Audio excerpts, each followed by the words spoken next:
Welcome back to IGN Live at E3. You can't spell Destiny without Destin, and that's me, Destin Legary.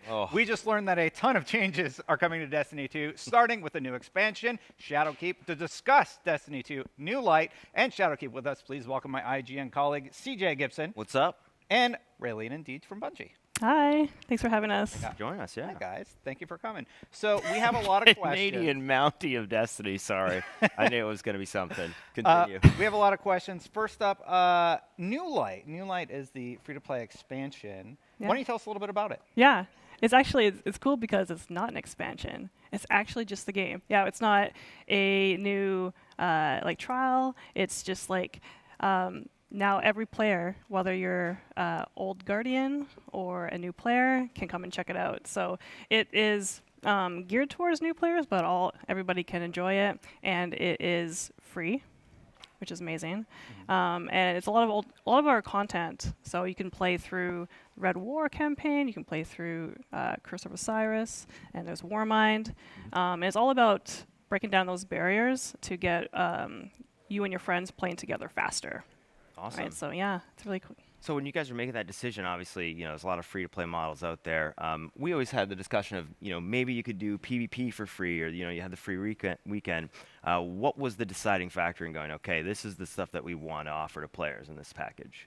Yeah, I think it comes down to a lot of the vision of what we want for Destiny. As I said, like breaking down the barriers and having one big community, bringing in new players, and just keeping people together and playing. So, nice. Yeah. Probably the same things that you were thinking about when you were speculating about that sort of thing. Like, wouldn't it be cool if Destiny just opened its doors and invited people to come in and try it? What if there was a free Crucible weekend, or even things we've done in the past, like the Gambit free trial right before we launched Forsaken last year, or even welcoming people on Blizzard's Battle.net platform to come on and try Destiny for free. Those things have worked really well for us, and our community has responded well to new people showing up in the tower.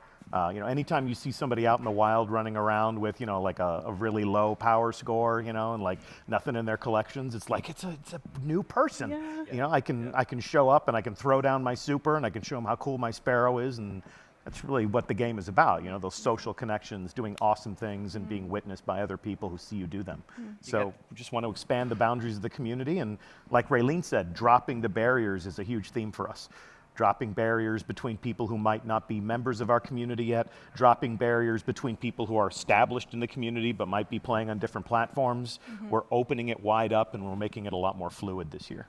Yeah. And as I want to experience the Forsaken content with my new Guardian friends who have joined the world of Destiny, how are they going to be able to access some of the Forsaken raids and such with me, who's bought all the expansions and everything? Yeah, so for Forsaken, actually for all players and all New Light players, you'll be able to experience all the destinations. So you can go drop down there. That includes the Dreaming City and Tangled Shore and even the Moon.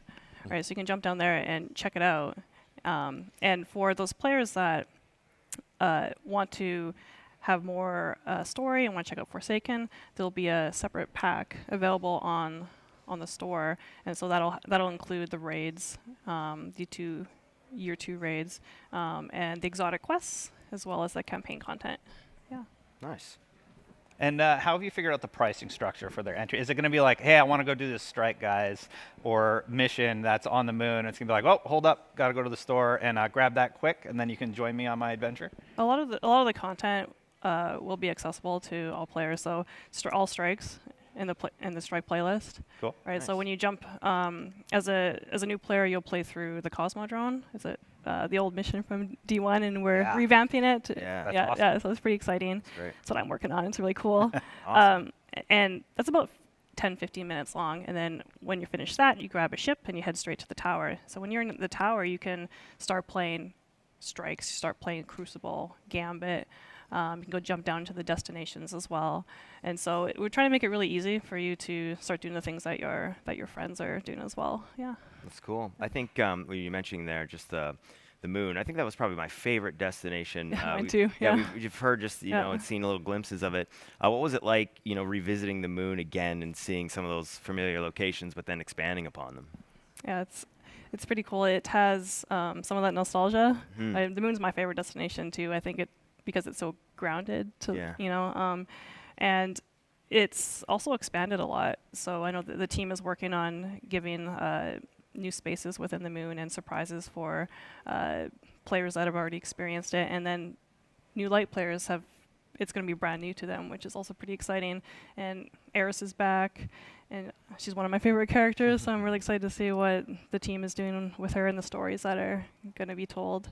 And there's going to be nightmares as well. So Eris is there, and she's experienced these nightmares, and you're there to help her get through them, and try solving the problems and the mysteries of the moon. So. One thing everybody seems really, really excited about, I know I am, is cross-save. Yes. So if I want to take my PC character and join my PlayStation friends and go through, I have a save on my PlayStation already. Am I going to have to pick one and then? You are going to have to pick one. Yeah, this isn't a matter of merging together accounts. You're going to pick your favorite child. Yeah.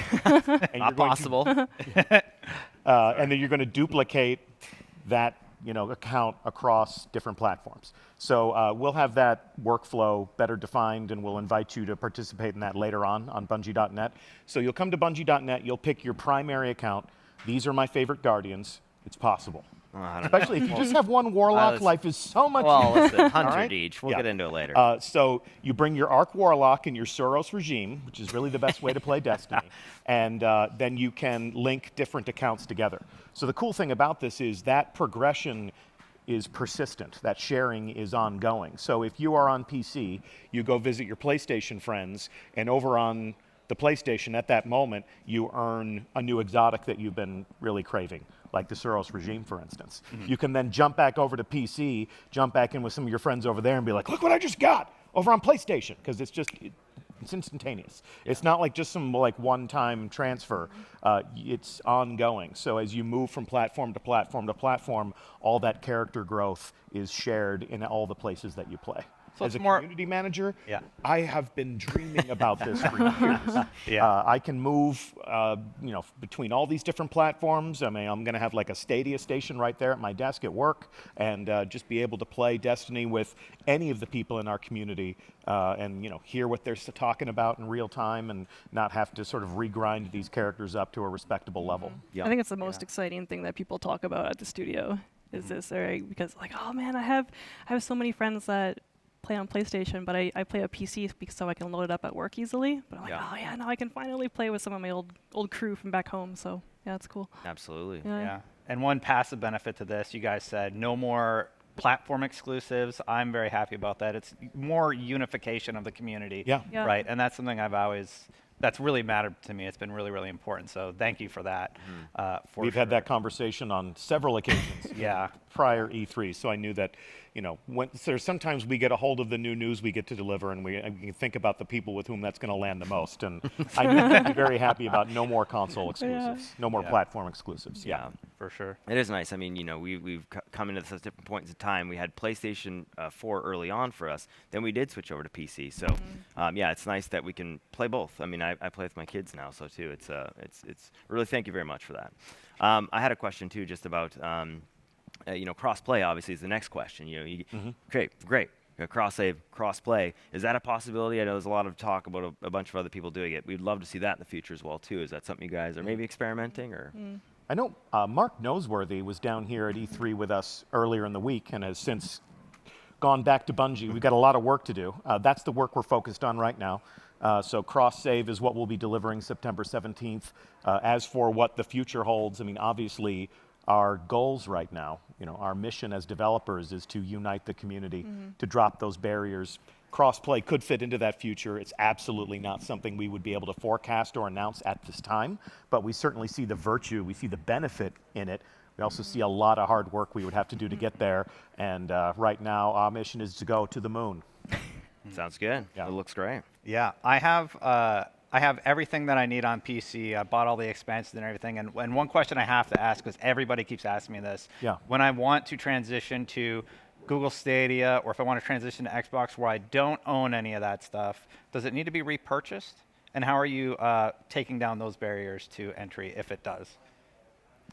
My understanding, you want me to take this one? You go for it. Okay. My understanding is that you do need to buy Destiny in the places where you want to play Destiny. Right? Now, there is New Light. So if you want to go over and hang out on a different platform where you have some friends, New Light is available for install there. If you want to play some Crucible, if you want to play some Gambit, if you just want to free roam around some of the different destinations. But then as you drill down deeper into the player experience, there will come a time where you may need to repurchase Forsaken or Shadowkeep or any of the other seasons that we'll be delivering after that point. The thing that we're doing with Destiny is we're allowing you to sort of meet the game where it, satisfies you. You've got the New Light install. That's the free entry point to the game. Beyond that, there's no such thing as content complete anymore. There's no such thing as purchase criteria. Like, well, you can't own that unless you own all these other things that you might not want to experience. So you can buy an expansion. You can buy one active season at that moment. If you see something cool happening and the people in the Destiny community are jumping into something that you want to participate in, you can grab onto just one season without having to take a leap of faith on an entire annual pass in advance. Yeah, because before we had the annual pass, and you had to buy the whole package, right, for that. So we're saying that instead of the leap of faith, be like, hey, I jump into New Light, and I'm kind of liking this, and so I want to get onto more rewards, and I want to experience more, and so you can buy the season pass for I think $10 on the store, and also before New Light, and if you wanted to purchase Forsaken, there was also the monetary limitations. You're like, oh, how do I just jump in? Yeah. And be like, oh, actually, you have to get this and this and this before you can jump, and then play, tens of hours of campaign content to jump in and play with your friends, right? So. Yeah, I mean, I think that was my biggest thing with Forsaken.